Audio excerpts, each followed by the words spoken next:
Assalamualaikum warahmatullahi wabarakatuh. Selamat siang semuanya. Yang terhormat, Ibu Risti Rosmiati SGZ MSI, Bapak Adi Firmansyah SSI MSI, Bapak Edi Marjuang Purba SKS MPH, sebagai dosen pengampu mata kuliah epidemiologi Gizi.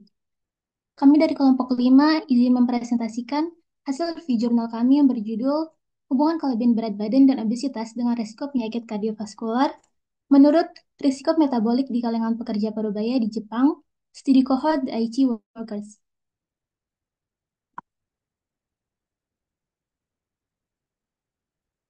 Adapun anggota dari kelompok 5 yaitu Atika Salma, Devliza Marsha Khaira, Dina Maulina, Dwi Aulia, saya sebagai moderator, Fatimah Hulu, Pipi Anggraini, Intan Syabina, Muti Amanda, Putih Kayurinisa, Raudatul Arifah, Salika Fahira, dan Tri Putri.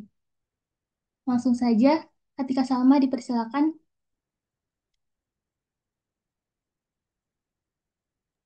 Baik, terima kasih.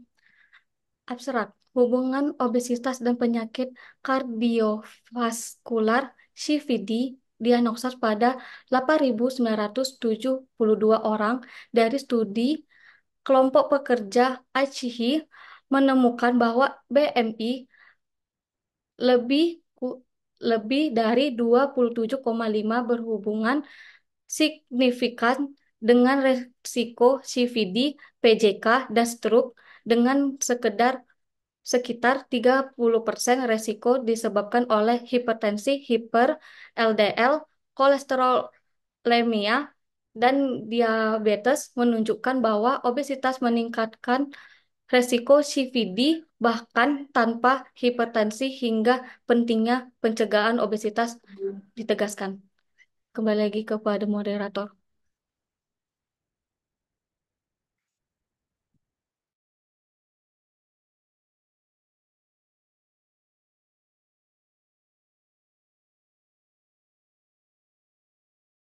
Next slide, Ika.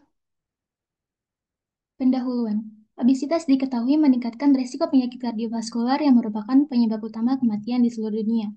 Namun, hubungan kelebihan berat badan dan obesitas yang ditentukan oleh indeks massa tubuh dengan peningkatan resiko kardiovaskular belum tentu konsisten. Selain itu, adipositas yang lebih tinggi seringkali menyertai faktor resiko kardiovaskular seperti hipertensi, dislipidemia, dan diabetes yang menurut penelitian akan memediasi pengaruhnya terhadap resiko kardiovaskular pada tingkat yang berbeda-beda. Selain adanya inkonsistensi mengenai keberadaan mediasi, derajatnya juga belum tereksplorasi secara luas.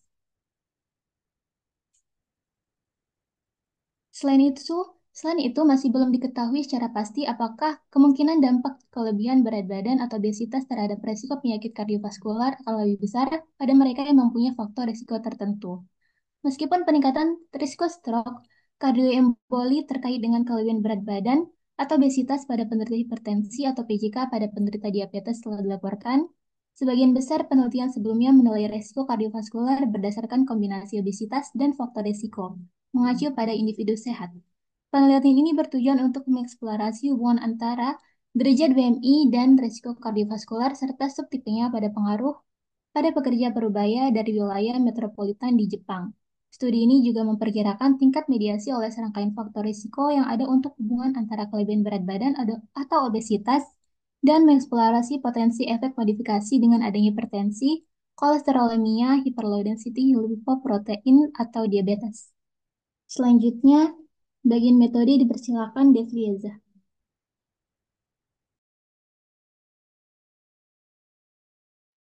Selanjutnya, populasi penelitian.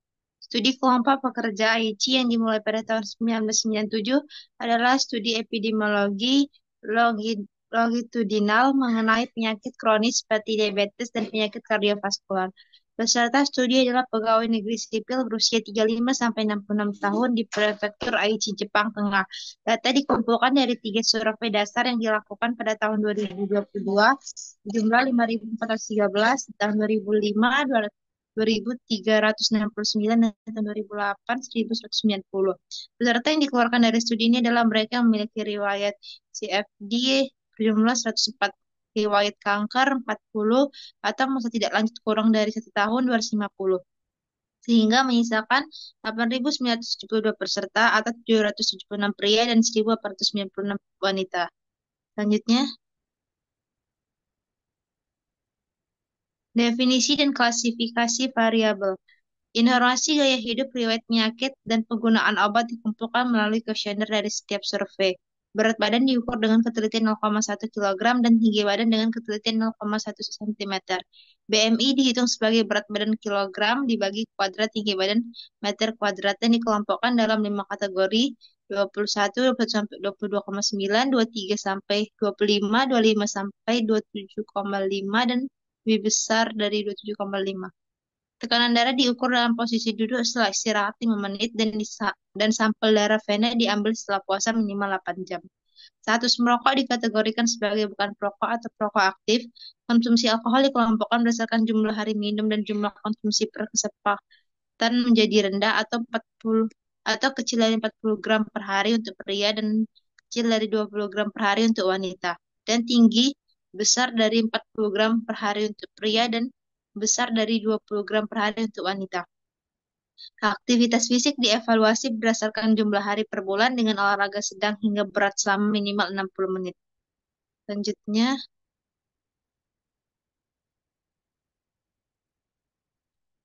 hipertensi didefinisikan sebagai SBP besar 140 mmHg dan DBP besar 90 mmHg, dan atau penggunaan obat antihipertensi diabetes didefinisikan sebagai FBG besar 126 mg per dl dan atau penggunaan obat penurunan glukosa. Hiper LDL didefinisikan sebagai LDL C besar dari 140 mg per dl atau penggunaan obat penurunan kolesterol, dan kadar HDL-C juga diukur. Menindaklanjuti, peserta dipantau hingga Maret 2019. Jumlah orang masa tidak lanjut dihitung dari awal hingga kejadian CVD, tanggal penyesoran atau akhir masa tidak lanjut. Peserta disensor saat mereka meninggal atau pensiun, kecuali sekitar 52,1% yang setuju memberikan informasi kesehatan setelah pensiun. Selanjutnya akan dilanjutkan oleh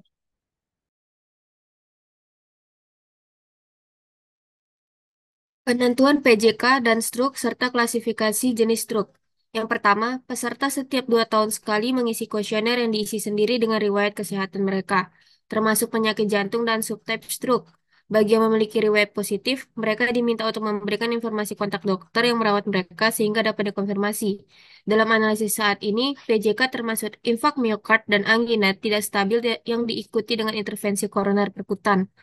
Diagnosis infak miokard dibuat berdasarkan WHO Project Monica yang dimodifikasi, memantau tren dan faktor penentu kriteria penyakit kardiovaskular, dan juga memasukkan troponin jantung sebagai penanda cedera jantung. Selain itu, konfirmasi oklusi arteri koroner akut dengan angiografi atau gerakan dinding jantung abnormal yang sesuai dengan temuan klinis digunakan sebagai definisi. Kejadian stroke dipastikan oleh dokter dengan menggunakan definisi berikut, yaitu definisi neurologis vokal atau difus yang tiba-tiba akibat gangguan cerebrovaskular yang berlangsung minimal 24 jam. Kasus stroke harus memiliki temuan CT scan atau pencitraan resonansi magnetik yang konsisten dengan tanda dan gejalanya. Stroke diklasifikasi menjadi stroke iskemik, pendarahan intrasebral, pendarahan subaknoid, dan stroke yang jenis tidak diketahui. Kasus-kasus yang tidak dikonfirmasi oleh dokter dianggap sebagai kasus yang mungkin terjadi. Next.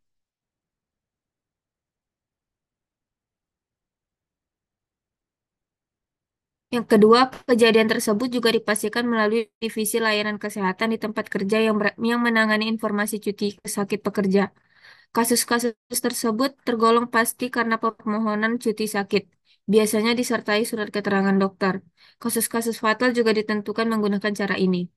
Yang terakhir, kasus penyakit kardiovaskular diidentifikasi melalui kuesioner singkat yang diberikan pada saat pemeriksaan kesehatan wajib tahunan. Karena kasus-kasus ini tidak dapat dikonfirmasi oleh rekam medis, maka kasus tersebut dianggap sebagai kasus probable. Sumber kasus probable terdiri dari kuesioner singkat pada saat pemeriksaan kesehatan tahunan, yaitu 77, informasi cuti sakit 2, dan laporan dokter yang menyatakan kasus probable ada 10. Pensiunan ditindaklanjut dengan menggunakan kuesioner yang dikelola sendiri setiap 2 tahun sekali. Keluarga terdekat peserta diminta memberikan rincian jika peserta meninggal dunia atau tidak dapat memberikan tanggapan. Rincian riwayat para pensiunan juga dikonfirmasi oleh dokter mereka jika memungkinkan. Akan dilanjutkan oleh teman saya. Selanjutnya, analisis statistik. Data yang hilang yang diamati pada variabel-variabel berikut ini diperhitungkan menggunakan imputasi berganda dengan persamaan berantai menggunakan paket R. Aktivitas fisik sebanyak 467,5,2%, merokok sebanyak 320 atau 3,6%, asupan alkohol sebanyak 373 atau 4,2%, Kambing. Yang SBP mana kali dan ini? DBP Apa sih? sebanyak 1 Dulu. atau 0,01%, LDLC sebanyak 112 atau 1,3%, HDLC sebanyak 53 atau 0,6%, dan diabetes sebanyak 57 atau sebanyak 0,6%. 10 kumpulan data dibuat dan dianalisis, dan perkiraan dari setiap kumpulan data dikumpulkan. Benih tetap digunakan untuk penghasil angka acak selama beberapa imputasi untuk memastikan reproduktivitas temuan. Perbedaan variabel dasar selain usia dan jenis kelamin menurut kategori BMI dinilai menggunakan analisis covariance atau ANCOVA dengan penyesuaian usia dan jenis kelamin. Model hazard proporsional Cox digunakan untuk memperkirakan rasio hazard dan interval kepercayaan 95%. Dari kategori BMI dasar, untuk kejadian CVD, PJK, stroke, dan subtype stroke, model 1 disesuaikan dengan usia, jenis kelamin, kebiasaan merokok saat ini, konsumsi alkohol, aktivitas fisik, dan tahun survei. Model 2 juga merupakan SBP, HDLC, LDLC, obat antihipertensi, obat dislipidemia, dan diabetes. Asumsi bahaya proporsional dikonfirmasi menggunakan uji residu Schoenfeld dan kurva kelangsungan hidup blok-blok. Tingkat mediasi oleh hipertensi, hiper-LDL kolesterolemia, dan diabetes diperiksa menggunakan SAR, SAS, PROC, causal match. Next. Hubungan nonlinear antara BMI dengan CVD, PJK, dan stroke total dieksplorasi menggunakan analisis spline kubik terbatas yang disesuaikan multivariabel dengan keempat not pada persentil distribusi BMI ke-5, ke-35, ke-65, dan ke-95. Untuk menghindari potensi pengaruh outlier dalam analisis spline, kami memangkas BMI pada persentil ke-99. Untuk menguji perbedaan potensial dalam hubungan kelebihan berat badan atau obesitas dengan risiko CVD berdasarkan ada atau tidaknya hipertensi, hiper-LDL kolesterolemia, atau diabetes. Analisis bertingkat berdasarkan kondisi ini dilakukan. Model multivariabel mencakup usia, jenis kelamin, kebiasaan merokok, konsumsi alkohol, aktivitas fisik, tahun survei, dan HDLC, serta kondisi lainnya. Uji interaksi dilakukan dengan memasukkan faktor perkalian kelebihan berat badan atau obesitas dan kondisi yang diteliti. Semua analisis statistik dilakukan dengan menggunakan perangkat Luna R dan SAS. Nilai P2-sisi 0,05 menunjukkan signifikasi statistik. Akan dilanjutkan oleh teman saya.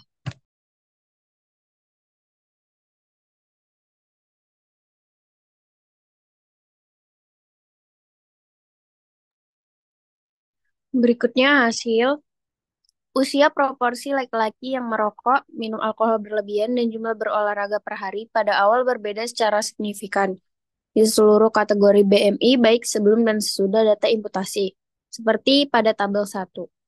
Individu obesitas dengan BMI lebih dari 25 kg dibandingkan dengan BMI kurang dari 25 kg lebih mungkin terkena adalah perokok, penderita hipertensi, penderita diabetes, dan yang sedang menjalani pengobatan karena faktor risikonya. Kelebihan berat badan atau obesitas juga dikaitkan dengan tingkat SBP, DBP, LDL-C, FBG yang lebih tinggi dan tingkat HDL-C yang lebih rendah.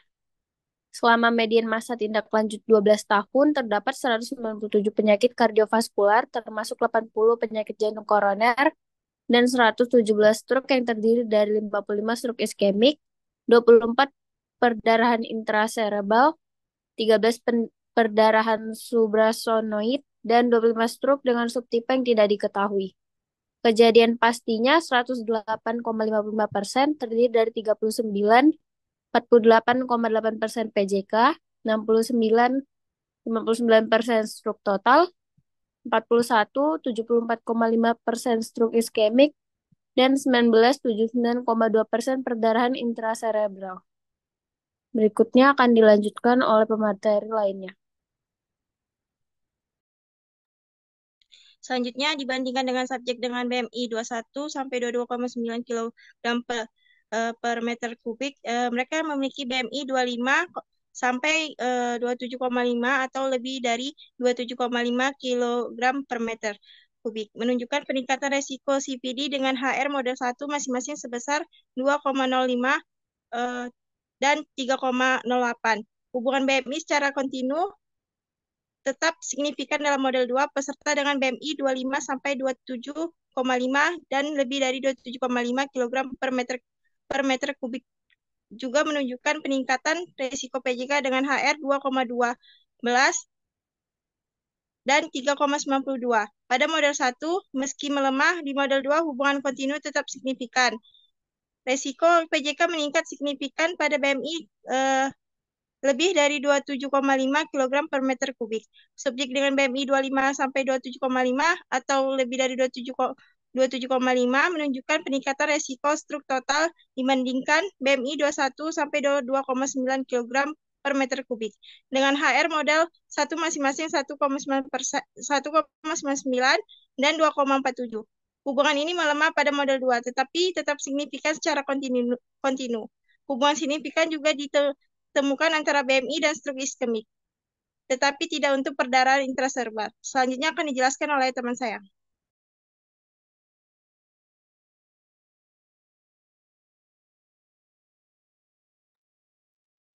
Menurut analisis mediasi, 15,9% dengan nilai P 0,003, kemudian 5,8% dengan nilai P 0,068, dan 8,7% dengan nilai P 0,003 dari hubungan IMT dengan penyakit kardiovaskular dimediasi oleh hipertensi, hiper-LDL, kolesterolemia, dan diabetes.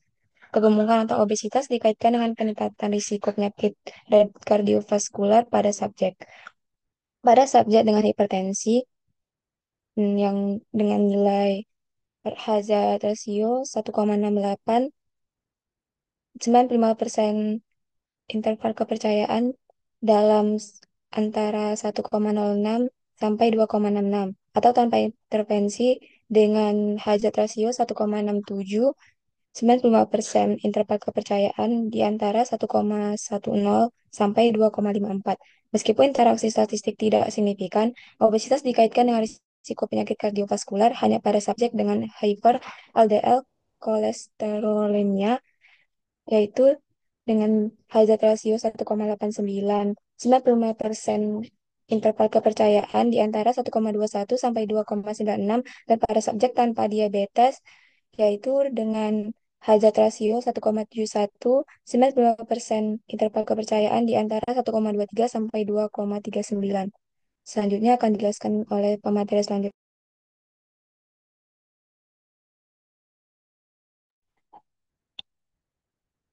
Pembahasan dalam studi kohort prospektif ini, kami menilai hubungan BMI dengan risiko CVD di kalangan pegawai negeri setengah baya di Jepang yang tidak memiliki riwayat CVD pada awal. Kami mengamati hubungan linear positif antara BMI dengan risiko CVD, PJK, dan stroke total dan iskemik. Sekitar 30% Hubungan antara BMI dan CVD dijelaskan oleh hipertensi. Hipertensi LDL, kolesterolemia, dan diabetes. Hubungan BMI dengan CVD efek langsung tetapi signifikan setelah memasukkan efek tidak langsung melalui mediator ini, meskipun tidak ada interaksi statistik subjek dengan hipertensi atau kolesterolemia, hiper LDL yang juga kelebihan berat badan atau obesitas memiliki risiko CVD yang jauh lebih tinggi dibandingkan dengan subjek yang tidak kelebihan berat badan atau obesitas. Hal ini menunjukkan pentingnya saran atau intervensi pengendalian berat badan dalam kondisi klinis. Selanjutnya next kepada Mutia. Selanjutnya, temuan PJK saat ini akan konsisten dengan studi kasus kontrol sebelumnya pada populasi Jepang. Studi kolaborasi epidemiologi Jepang tentang kesehatan kerja, rata-rata BMI kasus 25,3 kg per meter kuadrat. Pengendalian 23,7 kg per meter kuadrat yang melaporkan bahwa BMI tertitel tinggi kurang lebih 24,5 kg per meter kuadrat dikaitkan dengan risiko infark miokard sekitar 3 kali lebih tinggi dibanding dengan tertil terendah kurang dari 22,2 kg per meter kuadrat dan hubungan tersebut melemah setelah penyesuaian untuk hipertensi, diabetes, dan dislipidemia pada pria. Selain itu, hal ini akan konsisten dengan meta-analisis data individual dari 16 kohort di Jepang yang melaporkan BMI itu kurang lebih 27,5 kg per meter kuadrat dibandingkan dengan BMI kurang 21 kilogram per meter kuadrat memiliki risiko 2 kali lebih tinggi terkena infark miokard pada pria bahkan setelah disesuaikan dengan tekanan darah sistolik, kolesterol total, riwayat diabetes, dan HDL. Studi survei tingkat hidup tahunan Swedia melaporkan bahwa BMI kurang lebih 30 sampai kurang dari 60 kg per meter kuadrat dibandingkan dengan BMI kurang lebih 14 sampai kurang dari 25 kg per meter kuadrat memiliki peningkatan risiko PJK 1,4 kali lipat setelah disesuaikan dengan diabetes, hipertensi, dan dislipidemia.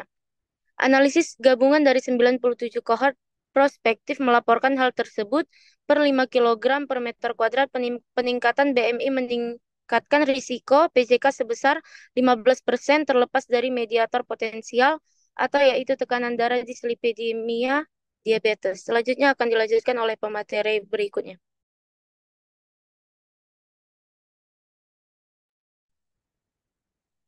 Temuan kami untuk stroke total dan iskemik yaitu BMI berkelanjutan yang berhubungan positif dengan resiko stroke total dan iskemik bahkan setelah memperhitungkan mediator akan konsisten dengan penelitian sebelumnya di Jepang dan negara lain. Studi Hisayama melaporkan hubungan linear positif yang signifikan antara BMI dan stroke iskemik pada pria HR 5,59 sampai 95% dan 2,09 sampai 14,91. Tidak tergantung pada gaya hidup, TDS, diabetes, kolesterol total atau TC, HDL, dan trigliserida. Studi prospektif berbasis Pusat Kesehatan Masyarakat di Jepang. Rata-rata BMI 23,6 kg per meter kubik melaporkan hubungan linear positif antara BMI awal dan resiko stroke iskemik pada seluruh subtipe kecuali stroke oklusif arteri besar pada pria. Tidak bergantung pada gaya hidup dan riwayat hipertensi, dislipidemia, dan diabetes mellitus. Selanjutnya,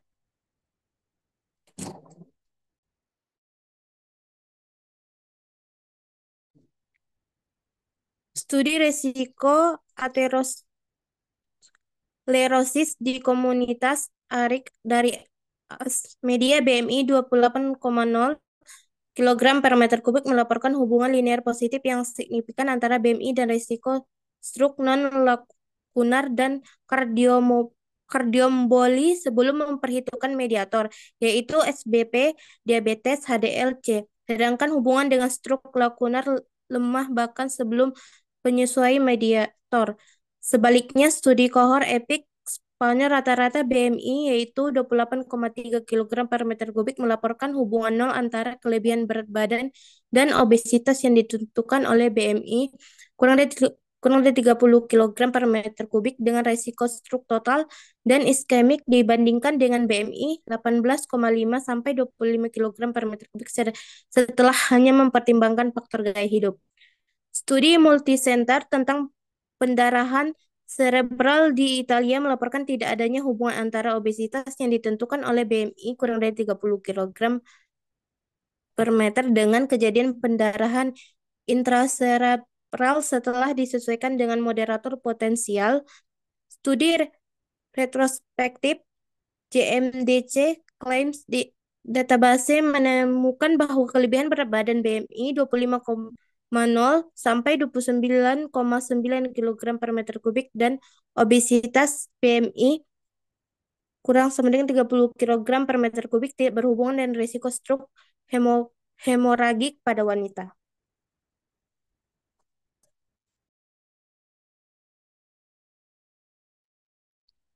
Seperti yang ditunjukkan oleh tidak adanya interaksi, kelebihan berat badan atau obesitas dikaitkan dengan peningkatan risiko CVD di antara mereka yang menderita hipertensi dan tanpa hipertensi. Hal ini menunjukkan pentingnya pengendalian berat badan dan tekanan darah dalam keadaan apapun.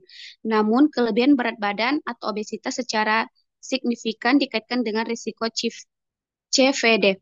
Terlepas dari faktor risiko lainnya, hanya pada subjek dengan hiper LDL kolesterolemia, meskipun intervensinya tidak signifikan secara statistik. Hal ini menyiratkan pentingnya saran pengendalian berat badan terutama dalam pengaturan klinis. Sebaliknya, kelebihan berat badan atau obesitas tidak dikaitkan dengan risiko CVD pada penderita diabetes. Temuan bahwa kelebihan berat badan atau obesitas dikaitkan dengan risiko CVD pada penderita hipertensi sejalan dengan Asia Cohort Consortium Studi Cohort Layanan Asuransi Kesehatan Nasional Korea juga melaporkan bahwa obesitas namun umum dikaitkan dengan kejadian infark, miokard, dan stroke iskemik pada individu dengan dan tanpa hipertensi atau dislipidemia. Namun, temuan bahwa hubungan yang signifikan secara statistik antara kelebihan berat badan atau obesitas dan CVD hanya diamati pada subjek tanpa diabetes akan konsisten dengan studi kohort layanan asuransi kesehatan nasional Korea. Namun hal ini tidak sejalan dengan penelitian sebelumnya yang melaporkan bahwa penderita diabetes dengan kelebihan berat badan dan obesitas memiliki tingkatan risiko VJK dibandingkan dengan mereka yang tidak kelebihan berat badan atau obesitas. Baik, selanjutnya kekuatan penelitian ini adalah bahwa BMI tidak dilaporkan sendiri namun diukur pada pekerja parubaya dari wilayah metropolitan di Jepang. Kedua, kami dapat mengeksplorasi hubungan kelebihan berat badan dan obesitas dengan risiko CVD pada mereka yang memiliki faktor risiko metabolik utama secara terpisah, terutama untuk hiper LDL kolesterolemia yang belum pernah dilaporkan sebelumnya. Di kalangan pekerjaan setengah baya di Jepang, penelitian ini memiliki beberapa keterbatasan. Pertama, kami menggunakan pengukuran BMI tunggal pada awal.